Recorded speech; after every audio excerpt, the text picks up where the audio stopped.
কেমেৰাৰ সন্মুখত আৱেগিক অসমৰ জনপ্ৰিয় কণ্ঠশিল্পী দীপলিনা ডেকাৰ আনতকৈ তেওঁ বেলেগ তেওঁৰ কৰ্মই আনতকৈ পৃথক কৰি তুলিছে এই ভিডিঅ'টোলৈ আপুনি ভালদৰে লক্ষ্য কৰক ভিডিঅ' কৰাৰ ইচ্ছা কণ্ঠশিল্পীগৰাকী নাই কিন্তু এই ভিডিঅ'ৰ জৰিয়তে আন 10জনে যাতে আগুৱাই আহিব পাৰে সাহস কৰিব পাৰে মনত ভাল এটা ভাৱ জাগ্ৰত হ'ব পাৰে সেয়েহে এই ভিডিঅ'টো ছ'চিয়েল মিডিয়াত আপলোড কৰিছে জনপ্ৰিয় কণ্ঠশিল্পী গৰাকীয়ে সমগ্ৰ অসমতে এতিয়া বানৰ তাণ্ডৱ বানে কেৱল মানৱ জাতিকে নহয় সমগ্ৰ পৃথিৱীৰ জীৱকুলকে বিস্তৰ ক্ষতি সাধন কৰিছে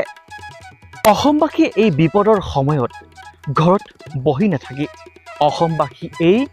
দুখৰ সময়ত কেৱল বাতৰি নাইবা সামাজিক মাধ্যমতে মাত মাতি নাথাকি ওলাই আহিল জনপ্ৰিয় কণ্ঠশিল্পী তথা অভিনেত্ৰী দীপলিনা ডেকাৰ এই দুখৰ সময়ত সামৰ্থ্যৰ অনুযায়ী যিমান পাৰে সিমান সহায় কৰিলে বানৰ কবলত পৰি থকা অসমৰ বহুকেইটাৰ পৰিয়ালক সঁচাকৈ শিল্পী হ'লে এনে হ'ব লাগে যিজন শিল্পীয়ে অসমবাসী ৰাইজৰ দুখ কষ্ট দেখি ঘৰতে বহি নাথাকি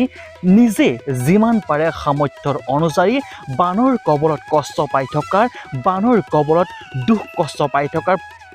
একোটা পৰিয়ালক যিমান পাৰে সিমান সামৰ্থ্যৰ অনুযায়ী সহায় কৰিছে এনেদৰে যদি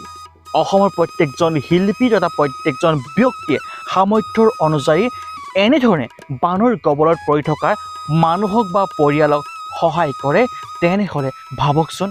আজি কোনোবা এটা পৰিয়াল জানো দুখত থাকিব বা দুখত পৰিব কণ্ঠশিল্পীগৰাকী এই কৰ্মক সমগ্ৰ অসমবাসীয়ে এতিয়া সন্মান জনাইছে শ্ৰদ্ধা জনাইছে আৰু উৎসাহিত কৰিছে যাতে সকলোৱে এনেদৰে আন এজনক সহায় কৰিব পাৰে ব্যুৰ ৰিপৰ্ট নিউজ 8 অসম।